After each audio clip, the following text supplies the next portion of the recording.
Vamos abrir, irmãos, a palavra de Deus nessa noite. Nós estamos numa série de mensagens falando sobre as 7 palavras da cruz. E eu quero nessa noite dar continuidade à 4ª palavra do brado de Jesus na cruz. Nós estamos na quaresma cristã, 40 dias, estamos fazendo de oração e jejum. A nossa igreja começou no dia 17, ela vai passar um pouquinho a Páscoa. Dia 21 nós temos uma cantata de Páscoa aqui abençoada. Eu quero já convidar você a estar conosco, uma celebração através das músicas, das encenações do que Jesus Cristo fez na cruz. E nesse período de 40 dias, nós estamos em 40 dias de oração e jejum, conforme os irmãos já receberam os 40 pedidos de oração que é preciso ser feito cada dia, um pedido, né? E você ministra isso na sua casa, no seu trabalho, junto com a sua família. E também estamos com 7 mensagens sobre as últimas palavras de Jesus. Nessa noite nós vamos estar entrando exatamente na 4º brado, o brado do abandono. Eu convido você a abrir a sua Bíblia em Mateus capítulo 27. Mateus capítulo 27.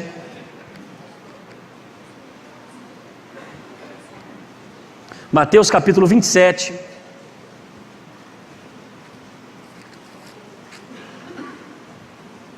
Versículo 46.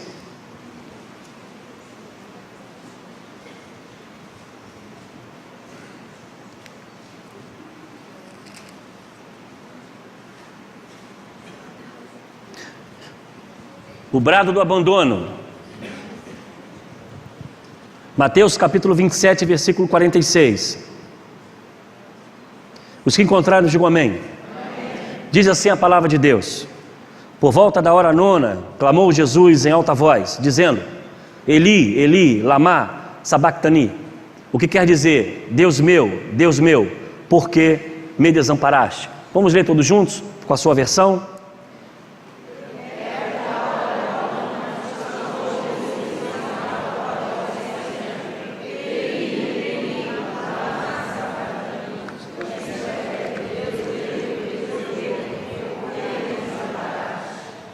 Que o Senhor assim nos abençoe com a sua palavra.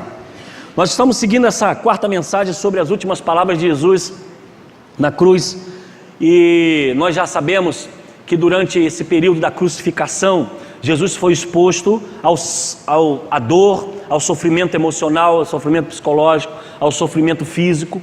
Durante esse período de crucificação, Jesus ele é maltratado fisicamente através da chibata, através do chicote, através dos objetos que eram lançados. Jesus é humilhado publicamente quando colocam sobre ele uma coroa de espinhos sobre a sua cabeça, onde batem com um cajado na sua cabeça e no seu rosto, esbofeteiam. Ele também recebe cuspe em sua face. E durante esse período da crucificação, Jesus percorre um percurso até o local onde ele seria crucificado. Era comum, no período de Roma, os criminosos, os insurgentes que criavam confusão na cidade, serem crucificados. A crucificação era algo temido, era uma das torturas e uma das mortes mais terríveis que existiam. Todos temiam a crucificação, porque o indivíduo ficava exposto publicamente, além de ser espancado fisicamente, ficava exposto ao ar livre, pendurado no madeiro até que viesse a morrer. E era um sofrimento muito intenso, era um sofrimento muito terrível para o indivíduo que passava pela crucificação. Jesus não foi apenas o primeiro a ser crucificado. Era uma crucificação, era um castigo comum no período de Jesus. Inclusive, Jesus ele é crucificado no meio de 2 ladrões. Nós não conhecemos a história desses 2 ladrões, o que eles fizeram, mas provavelmente eles causaram muita confusão ao ponto de serem condenados à morte. Nós falamos domingo passado sobre o brado de segurança, né, de esperança, o qual um dos ladrões diz para Jesus: lembra de mim quando está no teu reino? E ali a 3ª palavra que Jesus pronuncia na cruz foi: ainda hoje estarás comigo no paraíso. E essas mensagens, hoje é a 4ª, nós já falamos sobre o brado do perdão: Pai, perdoa porque ele não sabe o que faz. Nós falamos sobre o brado do relacionamento, quando Jesus olha para sua mãe e vê ali João e diz: olha, esse agora é o seu filho, e olha para João e diz: esse agora é a sua mãe. E nós falamos sobre a questão do relacionamento, de surgir agora a família espiritual, a igreja de Cristo Jesus, não por DNA humano, mas por uma questão espiritual. E nós explicamos, por isso que nós nos chamamos de irmãos, porque temos o Deus como Pai e temos a visão de Cristo sendo o cabeça da igreja, essa grande família. Falamos sobre esse brado da segurança em relação ao ladrão que, mesmo perdido, morrendo, recebe uma palavra de esperança. Hoje eu quero conversar com você sobre o brado do abandono. A quarta palavra pronunciada por Jesus na cruz foi provavelmente uma das mais difíceis. E eu acredito que para mim é algo que, quando eu me debruço sobre os estudos bíblicos, sobre a teologia, e tento me aprofundar nessa revelação, é algo que nos constrange, é algo que nos coloca muita atenção, porque é um momento em que Deus se esvazia de si. É um momento em que Jesus realmente se sente abandonado na cruz. O Deus Pai vira as costas para Ele, e Ele agora se sente abandonado pelo seu Pai ao ponto de dar um brado de um desespero, dizendo: Deus meu, por que me abandonaste? Um sentimento não físico apenas, porque provavelmente ele estava sentindo muitas dores na cruz, mas agora o seu sentimento é emocional. Ele se sente abandonado, ele se sente esquecido, ele se sente deixado de lado. E esse momento é o momento mais trágico, e é a palavra que das 7 está exatamente no meio, mas essa palavra vai demonstrar e vai ser o centro de tudo aquilo que é a nossa esperança e do que nós aguardamos. Jesus foi crucificado cerca de 6 horas, a crucificação provavelmente começou às 9 horas da manhã, e se estendeu até 6 horas da tarde. Entre as palavras que Jesus pronuncia, as 3 primeiras provavelmente no horário da manhã, as outras 4 palavras provavelmente da parte da tarde em diante. E o que nós podemos ver desse brado, além do brado de perdão, Pai perdoa porque não sabe o que faz, o brado da segurança, estarás comigo no paraíso, ou o brado do relacionamento, eis aí seu filho, eis aí a sua mãe. Hoje nós vamos entender sobre o brado do abandono. Esse brado, esse grito, ao qual traz comoção para nós. Mas o que mais nos chama a atenção é que esse brado ele não é dado apenas no momento de dor e de sentimento de solidão de Jesus. Há um fenômeno que acontece naquele momento. Se você olhar o seu texto, a Bíblia vai dizer que houve escuridão naquela hora. Houve uma escuridão provavelmente de 3 horas, entre meio-dia às 3 horas da tarde. Uma escuridão total. Jesus apenas não pronuncia a seu sentimento de uma alma sombria, uma alma na escuridão, porque ele se sente abandonado. O fenômeno que acontece à volta, todos testemunham, diz o texto, que houve trevas sobre a terra. E nós não sabemos explicar teologicamente qual foi o fenômeno, se de repente foi um eclipse, ou uma nuvem, ou o que aconteceu, algo sobrenatural. Mas o que nós podemos entender é que a natureza espelhou exatamente o sentimento do vazio e do sombrio da alma em que Jesus estava vivendo naquele momento. Ele reflete exatamente o Salmo 22. Se você pegar a sua Bíblia e você olhar profeticamente, o Salmo 22 vai demonstrar todo o sofrimento que Jesus vive na cruz. Os seus ossos separados, a questão da dor, a lança ao seu lado, a perfuração feita nas suas mãos, a perfuração feita nos seus pés, a sua mãe que chora aos pés da cruz, o deboche que é feito por todos aqueles que estão à sua volta, um momento de tremenda tortura emocional, psicológica e física.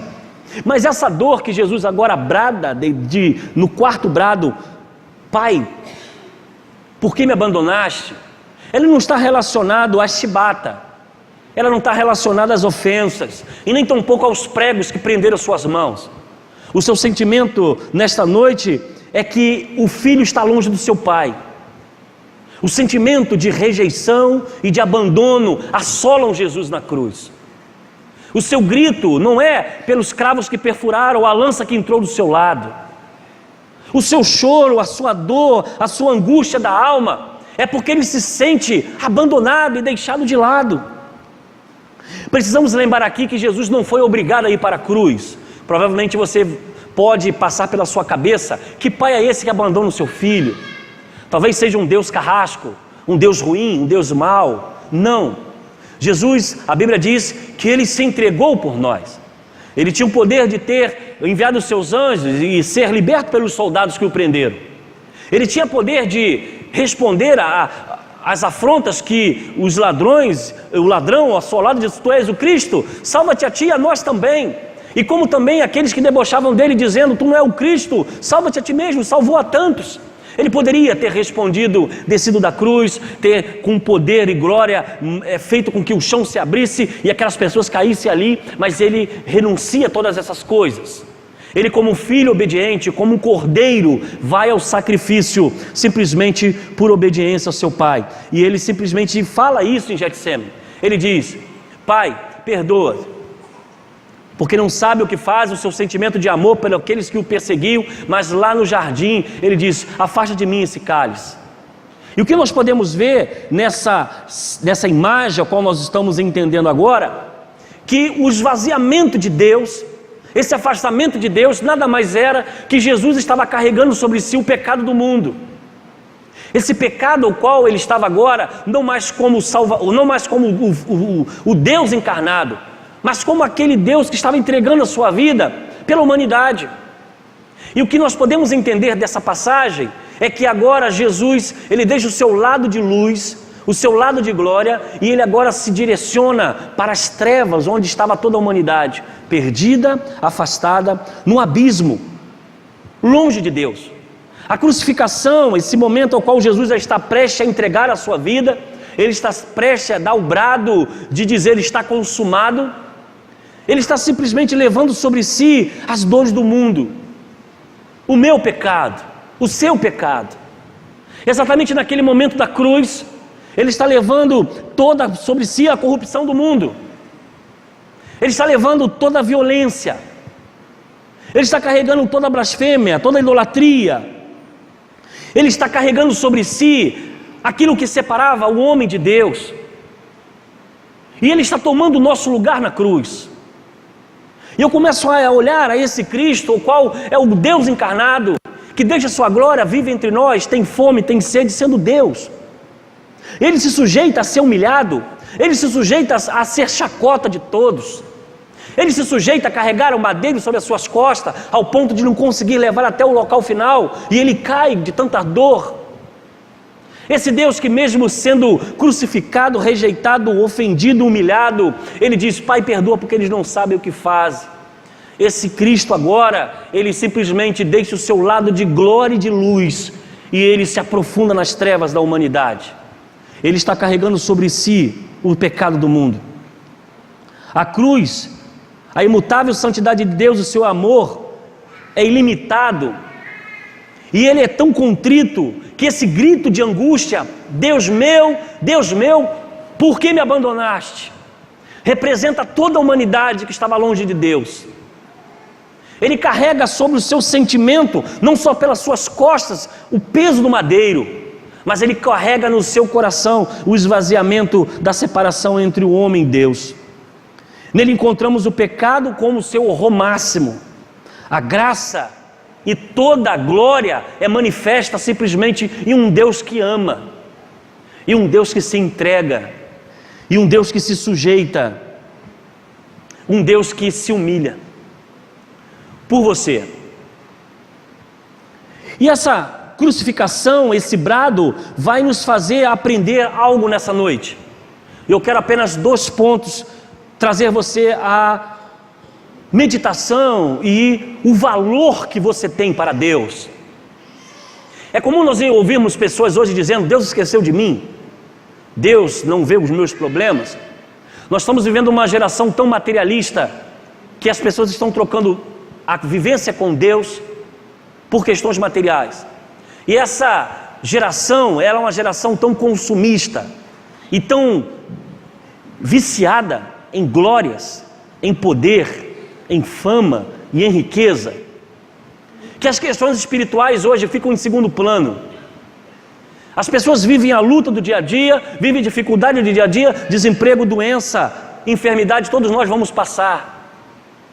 Mas as pessoas estão tão longe de Deus e muitas vezes esquecem o significado verdadeiro da cruz, que se sujeitam a questionar o amor de Deus, porque não conseguiu o emprego que desejava. Ele coloca numa posição de que Deus esqueceu de mim, porque aquele sonho que ele tinha de conseguir aquele bem material ainda não chegou, quem sabe nem vai chegar. Mas ele esquece que a cruz foi exatamente o contrário, foi a lembrança de Deus por nós. A crucificação foi o maior presente que você poderia ganhar, que eu poderia ganhar.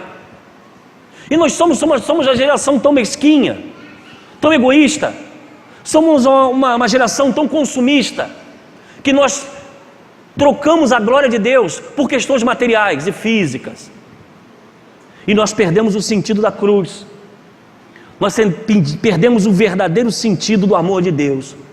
Eu louvo a Deus que ainda há cristãos que têm sua vida centrada na cruz, e você está com ele no hospital, e ele está vivendo uma doença terrível, ele está vivendo em um estado terminal, ele está vendo a sua vida embora, a sua saúde embora, e ele está envolto a aparelhos, e equipamentos, e remédios, e ele não tem mais o vigor de antes, e você chega para aquela pessoa que já está moribunda em cima de uma cama, e você vai olhar o seu semblante está vibrante, o seu semblante está alegre, o seu semblante está feliz, porque não são as coisas desse mundo que vai tirar o brilho do seu coração, porque quando ele olha para a cruz, ele pensa, Deus lembrou de mim, Deus não esqueceu de mim, e Ele entregou a sua vida por nós, Ele entregou a sua vida por mim.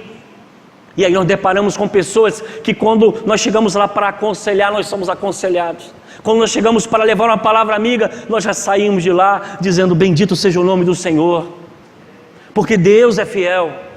Ainda que eu andasse pelo vale da sombra da morte, não temeria mal algum, porque Tu estás comigo. A sua palavra se torna verdade na vida de muitos crentes, porque não estão baseados apenas em aparências, em belezas ou simplesmente em conforto. E esse brado de abandono, de sofrimento, de dor, Jesus fez por nós, fez por mim, fez por você. Mas o que podemos aprender com esse brado de abandono? Primeiro ponto, o seu amor por nós rompeu o seu relacionamento com o Pai. Talvez tenha sido algo mais complexo da toda a teologia. Sabemos que a Trindade é Pai, Filho e Espírito Santo, os três são um, estão unidos numa só unidade. Mas nesse momento o Pai se separa do Filho, e a Bíblia vai dizer que naquele momento Deus vira as costas, Ele se sente vazio, abandonado, esquecido. Jesus carrega sobre si o pecado do mundo, e aquela glória que Ele exercia, a perfeição da Trindade, Deus presente, Ele agora é deixado de lado, Ele deixa a sua glória e Ele vive esse esvaziamento. É provavelmente para testemunho dos anjos que ali estavam, é provável até pela presença do inimigo, debochando e rindo de Jesus agora, que desde a fundação do mundo estava presente na criação, agora Deus o havia abandonado e ele estava esquecido, e além disso ainda estava sob debaixo de todos, e ele vai na cruz sofrer o abandono de seu Pai. Somente aqui, amados irmãos, todo o Evangelho, nós observamos algo interessante. Em todo o Evangelho Jesus vai dizer, Pai nosso que está no céu. Ele vai dizer, Pai, intercedo pelos meus filhos, pelos teus filhos. Mas exatamente nesse momento, é o único momento que Jesus chama Deus, não de Pai, mas chama de Deus. Ele vai dizer, Elohim, Elohim, lama sabachthani, Deus meu, por que me abandonaste? Nesse momento, como filho, ele não chama mais o seu Pai, ele chama seu Deus. Em todo o ministério de Jesus, Jesus chama Deus de Pai. Mas nessa hora da cruz, do esvaziamento, de estar longe, ele simplesmente estava rompido. Parece que o relacionamento entre pai e filho havia se quebrado. E ele agora não chama mais de Pai, mas chama de Deus. E esse brado é tão difícil de aceitarmos, porque quando nós olhamos um Deus que tem tudo em suas mãos, o universo, a criação, a formação do mundo, Ele se sujeita a viver não só o castigo feito pela sua criatura, qual ele criou, mas também se sujeita a estar longe da sua glória, e tudo isso por amor. Tudo isso porque ele amou e se importou com todos nós. Tudo isso porque ele simplesmente entregou a sua vida e assumiu a condenação que era minha, que era sua, para que você tivesse vida e tivesse abundante. Calvino vai dizer que se Cristo tivesse enfrentado apenas a morte física, não seria sido útil, mas é necessário também que seu espírito se afastasse de Deus, porque aí seria sim o sentido do pecado sendo pago o preço através da cruz. Se a alma dele não tivesse sido afetada pelo castigo, seria somente o salvador do corpo, mas o castigo também veio da sua separação de Deus e de viver o isolamento. Esse brado de abandono demonstra todo o seu amor pela humanidade. E se há um evangelho ao qual devemos pregar, é o evangelho do Cristo crucificado, que entregou a sua vida para que todo aquele que nele crê não pereça, mas tenha vida eterna. Toda a sua disposição de pregar o evangelho se resume num período de escuridão e trevas, mesmo ele sendo o criador de todas as coisas. Cristo nos redimiu da maldição da lei, quando se tornou maldição em nosso lugar, pois está escrito: maldito todo aquele que for pendurado no madeiro. Gálatas capítulo 3, versículo 13. Imagine Jesus coberto com todo o mal do mundo. Imagine Jesus pagando o preço por todos os condenados do mundo, todas as violências físicas, as guerras, as injustiças. Imagine você, Jesus sentindo tudo isso sobre si, e naquele exato momento Deus vira as costas para ele. E você pode perguntar: mas por que Jesus fez isso? E ele fez isso por amor. Ele fez isso porque ele ama você. Ele fez isso porque ele abriu a oportunidade para que eu e você não tivéssemos uma vida medíocre, uma vida passageira, mas também uma eternidade reservada para todos nós. Ele acreditou em nós, ele acreditou no homem, ele acreditou na humanidade. Ele entregou a sua vida para que fazer uma ponte entre você e os céus, pagando o preço da cruz do Calvário. Segundo, o sacrifício na cruz não era para nós, mas era para Deus. Ele não morreu para mim e para você, ele morreu por mim e por você, mas ele morreu para Deus. Não podemos deixar de para trás esse sincero brado dos lábios de Jesus, porque ele simplifica todo o sacrifício que está se culminando na cruz. A principal finalidade da cruz não era para nós, mas era para Deus. Era o local do holocausto, era o local do sacrifício. Sim, Jesus derramou o seu sangue para Deus. E quando nós olhamos a Bíblia Sagrada, em Êxodo capítulo 12, versículo 13, você lembra do sangue que foi passado na porta? O que diz o anjo da morte? Quando o sangue estiver na porta, passarei e pouparei todos aqueles que estiverem nessa casa. E o sangue de Cristo Jesus na cruz do Calvário nos poupou da condenação da eterna.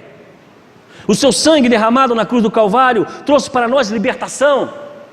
E se nós temos que nos cantar nessa noite, levantar as nossas mãos, dar glória a Deus, glorificar o nome do Senhor, não é nada mais do que a salvação que foi garantida na cruz do Calvário. Que isso não é dinheiro, que isso não é riqueza, que isso nada e nem ninguém pode substituir, mas é um prêmio que você recebeu, meu irmão, e você precisa valorizar isso em sua vida. A morte de Cristo foi um sacrifício de aroma agradável a Deus, Efésios capítulo 5, versículo 2, porque a sua crucificação foi o preço pago por mim e por você. Paulo diz que Cristo morreu para demonstrar a justiça de Deus, Romanos capítulo 3, versículo 25. Jesus atravessou as trevas para que eu e você tivéssemos luz. Ele foi amaldiçoado para que você fosse abençoado. Ele foi condenado para que você fosse absolvido. Portanto, agora já não há condenação para os que estão em Cristo Jesus, Romanos 8:1. Sofreu os tormentos do inferno para que desfrutássemos do céu. Sofreu a humilhação humana para que você fosse glorificado e abençoado. Ele penetrou as terríveis trevas para que a igreja de Jesus Cristo alcançasse a glória do seu nome. Ele bebeu o cálice da angústia para que bebêssemos um cálice de alegria nos céus. foi abandonado para que nós fôssemos perdoados e fôssemos encontrados. Se a cruz, diz Spurgeon, haveria uma ferida a qual não existiria curativo, uma dor para a qual não existe bálsamo, se a cruz não fosse executada. O pecado sempre existiu um pagamento, era sacrifício de animais, e Jesus foi o último sacrifício por nós. Se o Pai desviou o seu rosto do seu amado Filho quando esse foi considerado pecador, podemos ter certeza que Ele desviará o rosto de qualquer pecado que venhamos a cometer mediante ao nosso arrependimento. Se você, por algum momento em sua vida, viveu um momento de dificuldade, e você carrega em sua alma um coração amargo, um coração cheio de peso, um coração cheio de remorso, eu posso te dizer uma coisa: Jesus pagou por você o preço na cruz do Calvário. E talvez você não se sinta perdoado, você acha que não há solução para a sua vida, talvez a consciência pesada de tantas coisas que você cometeu, você pode carregar hoje um peso na sua alma, um peso de angústia, uma escuridão da noite, talvez esteja sobre a sua alma, e você começa a pensar: Deus esqueceu de mim, Deus não lembra de mim, não sou merecedor da sua glória. Eu quero dizer a você que a cruz do Calvário representou para nós a bandeira da vitória. Se temos algo a nos gloriar nessa noite, cantamos com tanta alegria, como o conjunto aqui cantou, como o coral cantou, como nós como congregação cantamos, é porque não existe mais condenação para aqueles que estão em Cristo Jesus, porque o seu sangue na cruz do Calvário nos garantiu a vitória. E se há, irmãos, momentos de alegria no nosso meio, não são as bênçãos materiais, não são as coisas que Deus nos dá, porque Ele é Deus, Ele nos abençoa, Ele nos dá bênção, Ele nos cobre com a sua graça mesmo sem merecer. E é por isso que nós temos que ter um coração grato, porque por mais que na sua casa só tenha um pão e um copo de café, é motivo de você glorificar a Deus, e você dizer: Deus, obrigado, porque chegou em minha casa o sustento. E por mais que o dinheiro que você recebe não tenha dado para pagar as suas contas, é hora de você parar e agradecer a Deus: Pai, obrigado, porque eu estou de pé e tenho força para continuar lutando. E talvez o sofá da sua casa não seja do tamanho ou do jeito que você quer, a sua casa não é do seu agrado, o seu carro está quebrando toda hora, mas é motivo de você glorificar a Deus, porque o sacrifício da cruz do Calvário não te deu só bênçãos nessa terra, mas te deu uma eternidade para você viver. E essa tem que ser a alegria da igreja. Essa tem que ser uma motivação de sairmos de nossa casa e botarmos a nossa roupa e caminharmos para o culto. Porque por mais que cada um aqui esteja vivendo uma luta individual, e todos nós vivemos, todos nós temos problemas, todos nós vivemos dificuldades, há um cântico em nosso coração, há um cântico em nossos lábios que nem o diabo pode tirar, porque Ele nos deu vida e nos deu vida com abundância. E esse sentimento precisa contagiar a igreja, ao ponto que a nossa alegria contagia as outras pessoas, e as pessoas ficam confusas: quem é esse povo que canta com tanta luta? Quem é esse povo que canta, que se alegra, que se reúne para adorar o seu nome, que se reúne nas casas para tocar o violão, para cantar o hino? Que povo é esse? Esse é o povo que foi comprado, esse é o povo que foi liberto, porque eu antes estava aprisionado pelos grilhões do inimigo e hoje eu sou mais que vencedor em Cristo Jesus. É essa alegria que nos motiva, é esse brado de abandono que nós olhamos para a cruz, para o sacrifício dele na cruz do Calvário, nós olhamos aquela cena, nós olhamos aquilo precisa trazer em nós constrangimento, porque talvez você esteja reclamando muito da vida e Deus tem te dado tantas coisas. Talvez os seus lábios estão cheios de maldição e você não tenha agradecido a Deus, principalmente porque nessa noite você está aqui, e há muitos que estão no hospital lá que gostariam de estar no culto cantando hoje, e não podem. Mas já há outros que deixaram de vir ao culto por causa provavelmente do jogo. Outros deixaram de vir ao culto provavelmente por alguma distração. Mas aqueles que sabem qual foi o sacrifício da cruz, e quando o sacrifício da cruz faz sentido em nosso coração, nós não medimos esforços, nós não medimos limites para estar no culto, para adorar a Deus. Eu vi uma cena esses dias do furacão que chegou lá num país, destruiu tudo. Estavam os irmãos cantando, é um vídeo que está na internet. Só tinha barro, pedaço de madeira, os irmãos em círculo cantando, louvando a Deus, porque o furacão chegou, consumiu tudo, acabou com tudo, destruiu tudo, não tinha mais igreja. E provavelmente a casa deles também devia ter sido atingida. E provavelmente eles perderam seus bens. E provavelmente eles não teriam nem lugar para dormir. Mas o que nós podemos ver naquela imagem é de uma igreja e aquele povo africano, né? Que ó. E vamos embora. Porque sabe o sentido da cruz. Porque sabe verdadeiramente o sentido da sua esperança. O que eu quero concluir nessa noite, que há momentos na nossa vida que a escuridão chega para todos nós. Perdemos alguém que amamos, perdemos um sonho, sofremos decepções, somos perseguidos, sim. Há momentos na nossa vida que a escuridão chega e a gente nem espera, mas ela vem. Mas é nessa hora de escuridão que nós podemos ver Jesus dizer: Deus meu, por que me desamparaste? Ele não chamou Deus de Pai, mas uma coisa ele tinha no coração: é Deus meu. Ele não tinha ainda perdido o seu relacionamento com Ele. Na hora da escuridão que chegar na sua casa, na sua vida, você pode perder tudo. Você pode perder até a sua saúde, a sua esperança, o seu dinheiro, os seus bens. Talvez você foi abandonado por alguém, pelo seu esposo, abandonado pelo seu pai, abandonado por um amigo, foi abandonado pelos seus companheiros de trabalho que te traíram, abandonado pelo seu patrão que você tanto dedicou o tempo, abandonado por alguém que você tanto confiou e dedicou a sua confiança, a sua vida, a sua esperança, e aquela pessoa simplesmente te traiu, te abandonou, e aquilo magoou, machucou você de tal forma que você balançou e entrou em tristeza, depressão e angústia. E não foi nada diferente, mas nem tão pouco parecido com o que Jesus viveu. Porque Jesus depois dá outros brados, que nós vamos falar no próximo domingo. Eu quero convidar você a estar aqui.